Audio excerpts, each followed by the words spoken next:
Hello, today is February 26, 2026. My name is Sarai. My name is Caitlin. And we are proposing a biodiverse spine that will be along the entire Route 66 and will continue on to the eastern seaboard, reaching New York City, creating a dedicated pedestrian corridor that will revitalize social growth, intellectual exchange across the United States of America. It will simultaneously operationalize as a regional restoration strategy to stabilize climate change. First, let's begin with the facts. We are all aware of climate change. As the heat index increases, so do floods, hurricanes, and droughts. So does displacement. But today we are not here to discuss fear. We are here to discuss responsibility. Let us contemplate together and know that your input and ideas are just as important. So, what happens if we continue applying pressure to an already flailing environment? Today, global atmospheric CO2 levels now exceed 420 parts per million, meaning that for every million molecules of air, over 420 are now carbon dioxide, a heat-trapping greenhouse gas. This signifies a roughly 50% increase from the 1750s pre-industrial times, indicating that fossil fuel combustion and deforestation have dramatically altered the atmosphere to a state not seen for millions of years. As you can see here, it's bad. Global average temperature has risen over 1.98 Fahrenheit since pre-industrial times. Heat-related deaths across all environments are increasing, and water scarcity will affect nearly half of humanity within decades. The question is not whether change is happening, the question is whether we will change it. Biologist E.O. Wilson proposed the half-Earth hypothesis.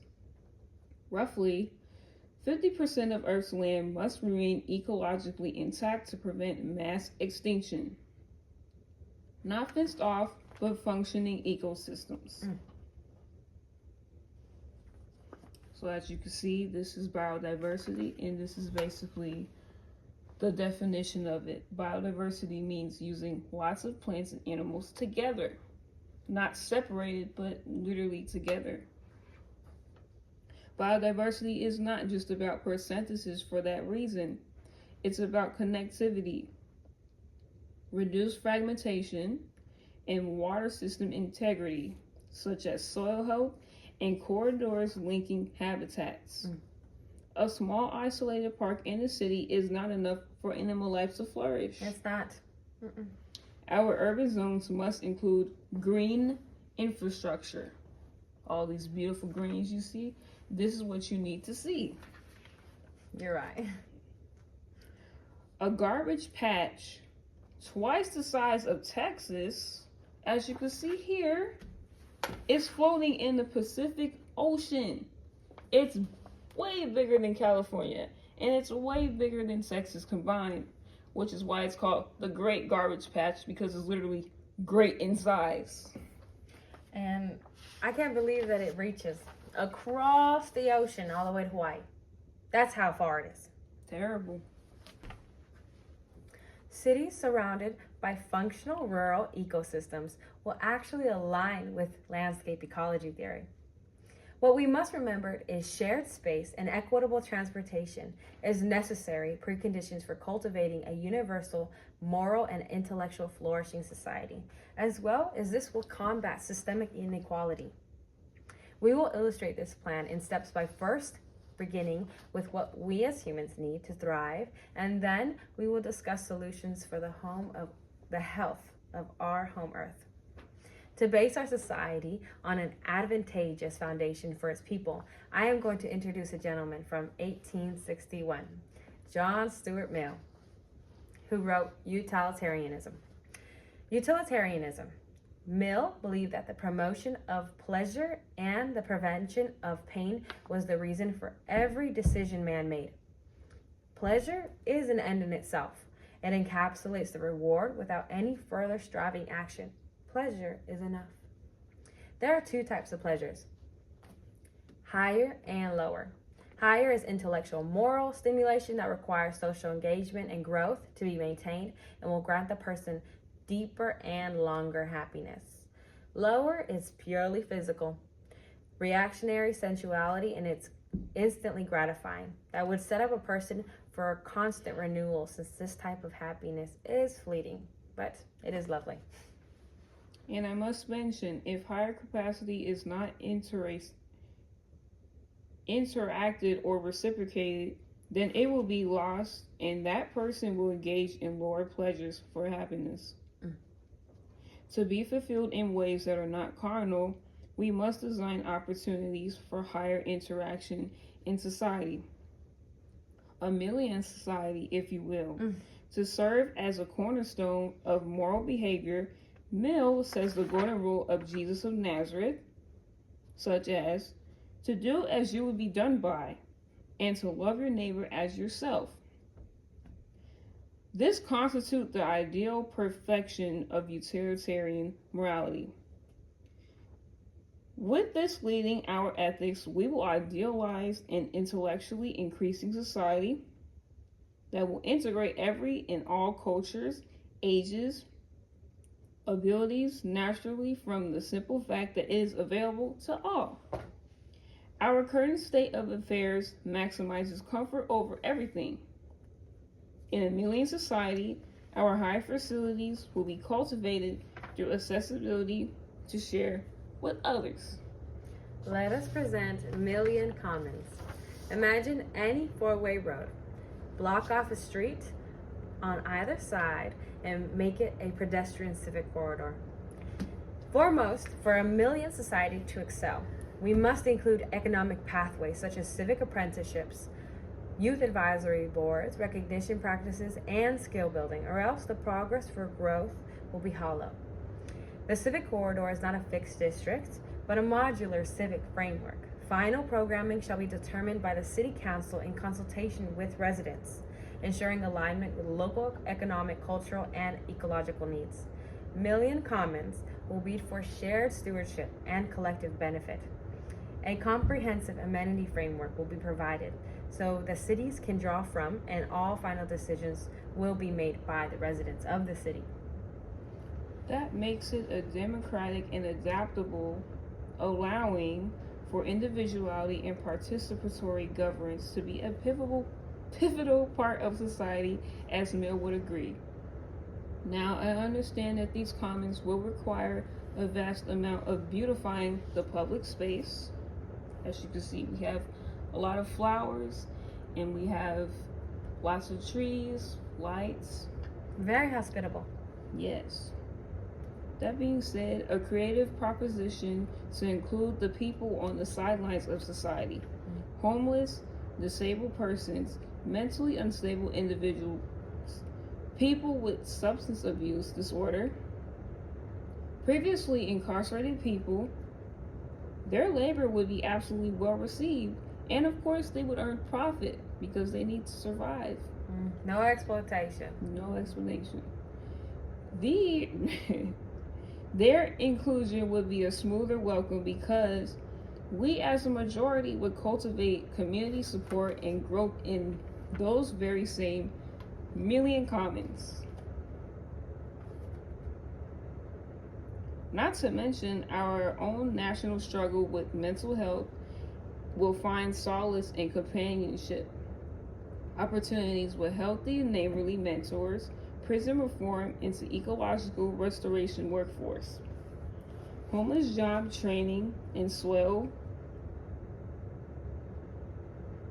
in compost systems, foremost youth civic apprenticeships to foster a transfer of knowledge and capacity, not excluded but included. Every million block will contain a permanent memorial for the city it is in. A theater stage with tables, games, interchangeable art displays. These are just some of the few things that can be included. Of course, that would always be up to the residents of the city, and these are all examples of what can be included. But it is up to you. Look, we got a dance studio. We got public pottery, Mm-hmm. rotating mural walls. What else we got over there? We have youth open mic nights. I'm there. I'm not youthful. Community orchestra stage, busking zones, outdoor amphitheater. I want. We also have voter registration hub, NAID. We want it to be for the people, by the people. Civic and education exhibits, transparent city dashboard kiosks, public debate forum stage, youth advisory. I think we're doing a little debating ourselves. We want this done. So things that could be ecologically based would be rainwater captures, edible landscaping, bird safe lighting zones. Over here was be for interchangeable social infrastructure. What do you see over there? We have elder storytelling pavilion, shared childcare cooperative, outdoor chess and domino tables. Come on.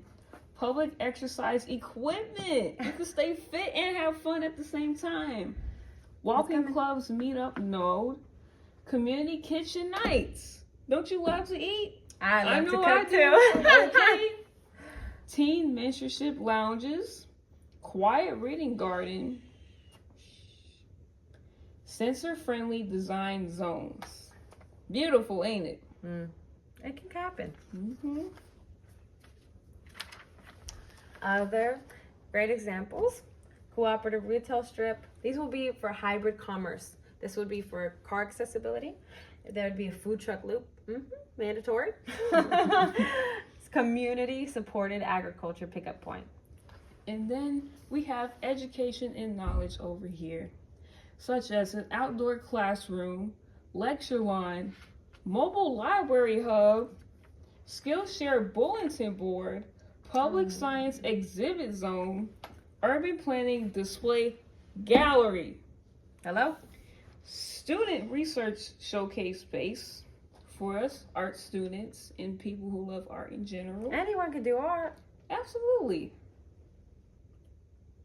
And this is pretty much saying that the city can decide what they're going to focus on, but as well as it can be interchangeable. It does not have to be permanent. Nope. Then we have land structure model per region. We'll get into this right now. So, parking garages at edges for available car use, bus routes connecting million commons with essential waste drop-offs, donation depots making it convenient to reuse or recycle, cornerstones and local butchers providing meat with transparency and humane standards to turn around livestock practices. Districts could even rotate amenities rather than be permanent. Isolation and consumption will be replaced with shared intellectuality, dialogue, and participation. In respect to climate change, the business and programs would be incentivized to provide refillable bulk goods or zero waste products. Bulk goods. Oof. Climate becomes an employment engine. A million society contrives legitimate social interactions. Face-to-face reciprocity will reawaken spontaneity to heights unimaginable. Our cities today reflect inequality. Infrastructure was historically designed with segregation embedded within it, especially in our great home of Chicago, and it's still evident today. We have lots to gain with the addition of million commons on any street. We will now broaden our scope to envisioning the entire country of America. On Route 66 and its connection to New York City, we propose placing million commons every 3 miles. Every 3 miles? Every 3 miles, yes. Now, why Route 66? The historic 2,400-mile corridor stretching from Chicago to Los Angeles is the mother road that allowed for Americans to chase their dreams. And of course, we must extend eastward to the city of dreams, New York City, connecting all of us. What else is on Route 66? Native lands and the sovereign nations They have every right to decide what they'd like to do on their land. But, of course, if they want to have us, we will love them. Beautiful national parks are also on Route 66, and we will be respecting them for their natural state.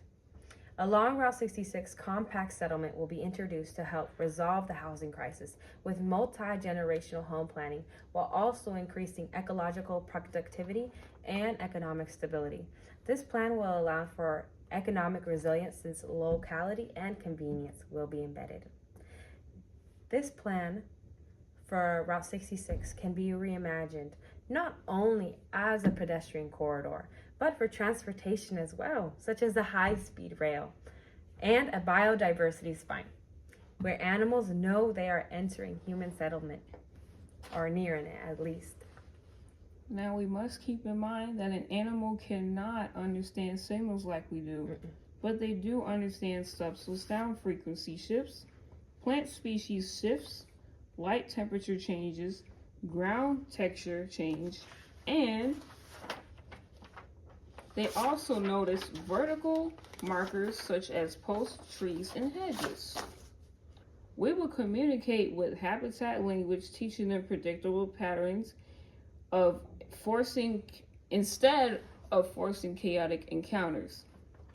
Freight transfer hubs outside dense zones, no semi-trucks through biodiversity corridors, and grid-like ecological restoration across America. Not a fence, a living system, the Million Biodiversity Barrier. It will contain layered native tree canopy, shrubs, layers, pollinated meadow, bee houses, bird nesting structures, rain-fed water basins, compost zones, small rotational livestock products, and humanely managed they will be. This is a regenerative microagriculture, not industrial farming. Ecology becomes employment, youth apprenticeships, soil monitoring, biodiversity management, mapping and management, and compost management as well. Now, this right here would be just the edge of the city. A lot behind it would be for biodiversity to thrive. Now we get into catching human consumption. Necessary. So, we pretty much took into consideration 4 measurable flows, such as food, water, materials, and energy.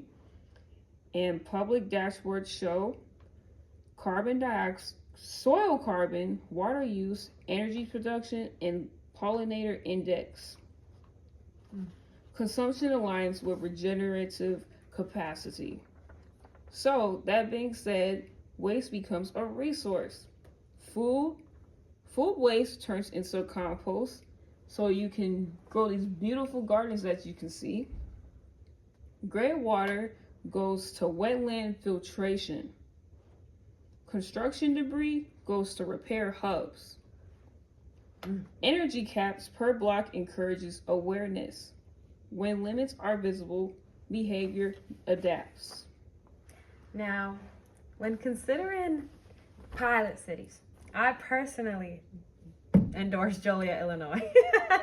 A wonderful city made of limestone and steel that can help pivot progressive prison reform, since it is home to Old Joliet Prison, while it is home to the first 100 miles of Route 66 as well. Note that I would like to stress is that America holds 25% of all prisoner population, and we're only 5% of the world population. A systemic problem indeed. Another just as great city that can be reawakened is Gary, Indiana, the birthplace of Michael Jackson. It has such beautiful beach dunes and has every potential. A true diamond in the rough. Just gorgeous beach, you have to go. It would need to be protected from gentrification with community land trusts, rent stabilization, local ownership incentives, zoning protections for small businesses, and anti-speculation policies. This would be advised across all areas that seem vulnerable to gentrification. Without those protections, displacement risk rises. With them, the corridor becomes a wealth-building mechanism for current residents. We want to protect the population that's there. Where will funding come from? Federal climate transition funds, carbon pricing revenue, municipal green bonds, reallocated highway expansion budgets, public-private reuse partnerships. But we have to remember, what we are talking about is our home earth. What else is more important? 1 million streets, yet hardly any dedicated for people to stroll without fear. Let us make land for people again. Our home earth is beautiful naturally and protects us from all. We need to do right as humans and allow it to thrive. Since we are living here, we might as well make the best of it, right? Can humans see themselves as part of biodiversity rather than managers of it? The shift happens when consumption is local enough to feel. Waste is visible, land is shared, youth are embedded in stewardship. It is a wonderful age to be alive. It is. We are advanced as a society. We really are. We need to go in a further direction, forward. Now, let's see into the future 100 years from now. The year is 2126. Will water be scarce? Will industrial runoff still poison rivers? Will outdated sewer systems still flood neighborhoods? Will agriculture continue consuming unsustainable water volumes? Will a plastic island twice the size of Texas continue driving in our oceans? If we continue to use without responsibility, who else is going to clean our mess? Shared space and equitable transportation are necessary preconditions for cultivating universal moral and intellectual equity. The future will only contain what we put into it now. Been saying. We've been said this over 50 years. So we still must keep this in mind because it's still relevant for today. Absolutely. Thank you so much. Thank you for your time. We really cannot wait for solutions more than anything, and you matter just as much. Yes. Thank you. Let's make it happen. Oh, yeah. Mm-hmm.